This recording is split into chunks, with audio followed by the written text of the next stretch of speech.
Los padres fundadores de Estados Unidos eran conscientes de la ambivalencia moral de su posición. Al mismo tiempo que luchaban por la libertad de sus compatriotas blancos contra la tiranía y la opresión, seguían poseyendo esclavos negros. En Estados Unidos, la esclavitud quedaba en su mayor parte restringida a los estados del sur, donde gran cantidad de esclavos africanos trabajaban en grandes plantaciones de tabaco y algodón de las que dependían la economía del sur. Las economías de los estados del norte dependían mucho más de la industria y de la agricultura a pequeña escala, y fue en el norte donde se originaron los primeros llamamientos, a menudo a inspiración religiosa, para la abolición de la esclavitud, empezando con Pensilvania. En el año de 1780, los estados del norte aprobaron una legislación para la abolición gradual de la esclavitud, pero los llamamientos para una prohibición federal por toda la Unión fueron rechazados por los que argumentaban que la Constitución de Estados Unidos protegía la situación de la esclavitud. La Quinta Enmienda prohibía la expropiación de una propiedad sin compensación, mientras que la Décima Enmienda reservaba a los estados todos los poderes que no tuvieran delegados específicamente en el gobierno federal. En consecuencia, cada estado tenía derecho a determinar si permitía o no la esclavitud en su territorio. Incluso muchos abolicionistas moderados creían que el Congreso no tenía poder en ese tema. Hoy aquí en Crónica Lonares hablaremos todavía de esto que venimos arrastrando de la semana pasada, de la esclavitud, pero ya con el tema de la Guerra de Secesión Americana, de cómo se dio la extensión de esta esclavitud y de la unión rota. Hablaremos de estos fragmentos, cómo se fragmentó Estados Unidos, esos estados del norte con los del sur, y cómo fue ese encuentro que se dio por esta liberación y más que nada por estos derechos. Vamos a hacer nuestro intro. Les agradezco mucho el tiempo que se toman aquí con nosotros. Y pues yo soy Irving Sun, les doy la bienvenida. Muchísimas gracias por estar. Y pues comenzamos, ¿no? Cierra los ojos, cierra los ojos, cierra los ojos, cierra los ojos. Si escuchas que alguien se acerca, no temas. Todo estará bien.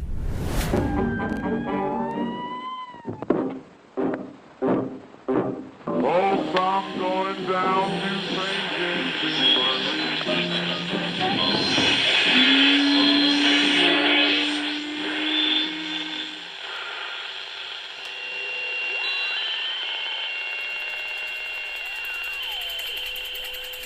Estás escuchando Crónica Lunares, el lugar donde entra por tus oídos.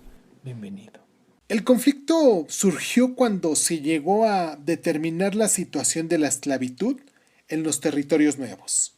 El algodón tuvo mayor importancia económica después de 1793, cuando Eli Winnett mejoró el desgranado de algodón con un artefacto para separar la fibra de las semillas y aumentó la presión para extender las plantaciones de algodón basadas en el trabajo esclavo hacia los nuevos territorios del suroeste.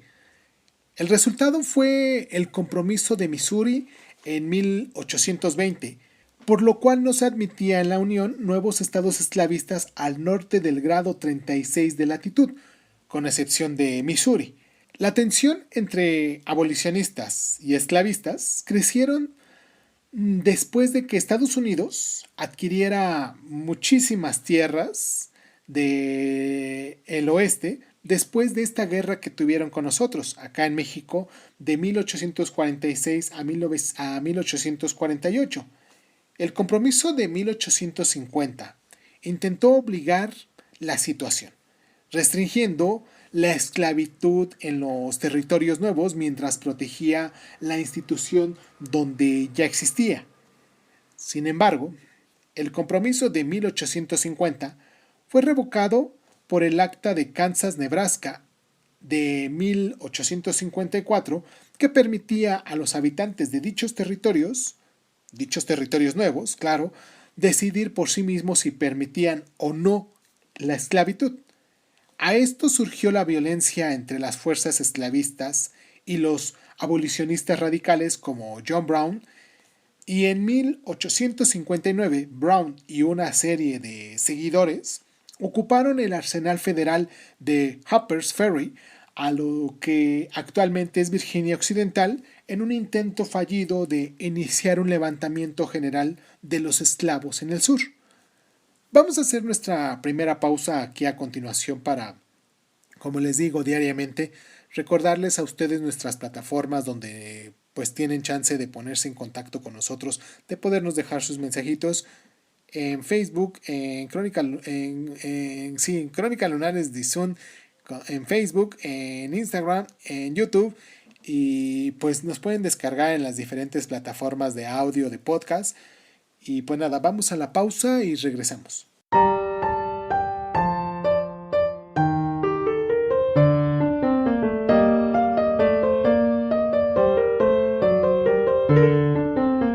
John Brown fue ahorcado, pero su acción dio un mártir a los abolicionistas y al mismo tiempo incrementó los temores del sur a las consecuencias de la emancipación.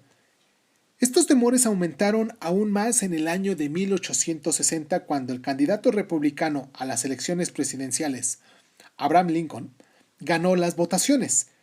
El nuevo partido republicano era más favorable a la causa de la abolición que cualquier otro partido anterior, pero no era la principal prioridad de Lincoln, que, aunque apoyaba la emancipación, insistía en que la Constitución protegía la esclavitud donde ya existía, y que había manifestado públicamente que no estaba a favor de establecer por cualquier medio la igualdad social y política de las razas blancas y negras.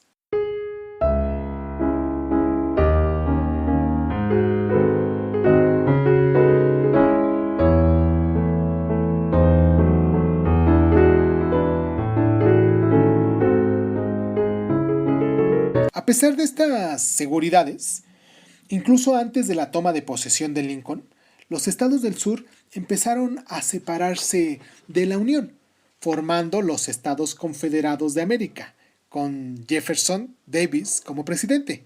En abril de 1861, las fuerzas confederadas abrieron fuego contra Fort Sumter, una fortaleza de la Unión en Carolina del Sur. Lincoln llamó a 75,000 voluntarios para aplastar esa rebelión. Así se iniciaron 4 años de una guerra civil feroz que iba a costar la vida de cerca de 600,000 hombres.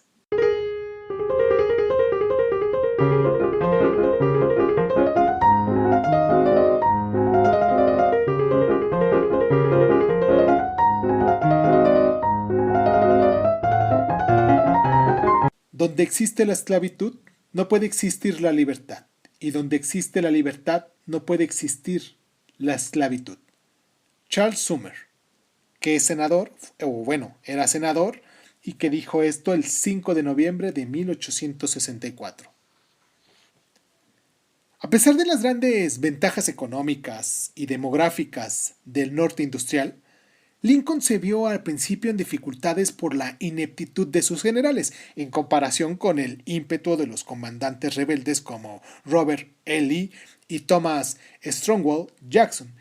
Inicialmente, Lincoln cayó sobre el tema de la esclavitud por temor a perder a los estados esclavistas como Maryland o Missouri, que seguían en la Unión, pero la presión de los republicanos radicales le empujó a publicar la proclama de emancipación, que tenía efectos al 1 de enero de 1863. Por ella se liberaban a todos los esclavos de los estados sesionistas, pero no de los estados esclavistas que seguían en la Unión. Dichos esclavos liberados, si eran aptos, debían unirse a las fuerzas de la Unión. De esta forma, Lincoln disfrazó esta abolición parcial como una necesidad militar, y al mismo tiempo, los negros del norte eran admitidos por primera vez en las Fuerzas Armadas, aunque fuera en regimientos segregados bajo el mando de oficiales blancos. Ese año, presenció un cambio de la marea a favor del norte. En julio, el general George Meade rechazó en Gettysburg el intento de invasión de Pensilvania por parte de Lee y las fuerzas de la Unión bajo Ulysses S. Grant, tomando la fortaleza rebelde de Vicksburg en Mississippi.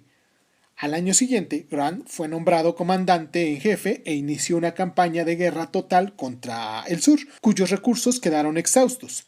El 9 de abril de 1865, el ejército de Lee se rindió a Grant en Appomattox Courthouse.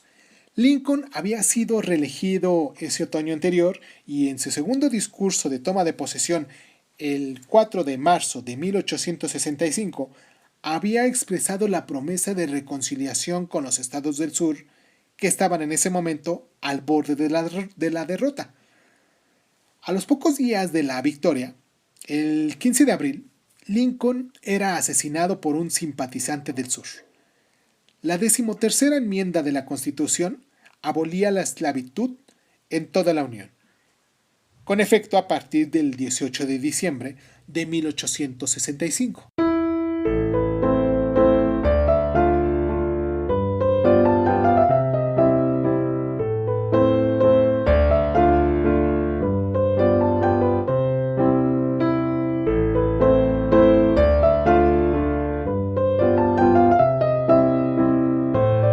Si pudiera salvar la Unión sin liberar a ningún esclavo, lo haría.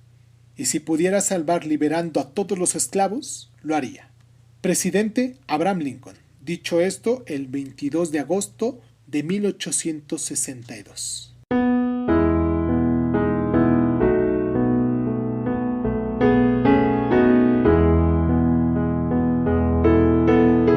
El sucesor de Lincoln, Andrew Johnson, siguió la política anterior de reconciliación con el sur, supervisando la rápida admisión en la Unión de los estados secesionistas. Esto enfureció a los republicanos radicales en el Congreso que deseaban una reconstrucción de arriba hacia abajo de la sociedad y la política sureñas. Y así consiguieron la destitución de Johnson, que quedó muy debilitado. Los radicales tomaron el control de la reconstrucción, colocando a los antiguos estados confederados bajo el control del ejército y celebrando unas elecciones en las que pudieron votar los esclavos liberados, pero en las que se impidió participar a los antiguos líderes confederados. Esto dio como resultado el establecimiento de gobiernos estatales de republicanos radicales y una oposición violenta por parte de los grupos racistas y conservadores como el Ku Klux Klan. Con el paso del tiempo, la gente del norte dio la espalda al sur y los demócratas sureños volvieron gradualmente al poder, implantando las llamadas leyes de Jim Crow, que negaban los derechos civiles a la mayoría de los negros.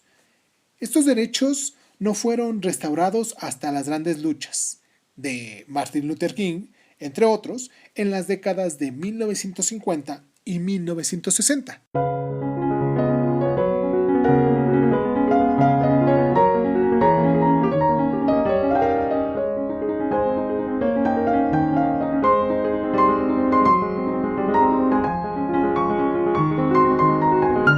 La Guerra de Secesión acabó con la esclavitud en Estados Unidos. En 1791 se introduce la 10ª enmienda a la Constitución. En 1803 fue la compra de Luisiana. En 1820 fue el compromiso de Missouri. En 1850 fue el compromiso de 1850 que se restringe la esclavitud a los nuevos territorios, pero se protege donde ya existe. En el año de 1854 fue la Acta de Esclavos Fugitivos. Los estados del norte estaban obligados a devolver a sus propietarios a los esclavos huidos. También el Acta de Kansas-Nebraska, donde decía que los nuevos territorios podían decidir por sí mismos si permitían o no la esclavitud, y también fue la formación del Partido Republicano. En 1860, la elección del republicano Abraham Lincoln provoca la secesión de Alabama, Florida, Georgia, Luisiana, Mississippi y Carolina del Sur. En 1861, para ser más exactos, en febrero, fue la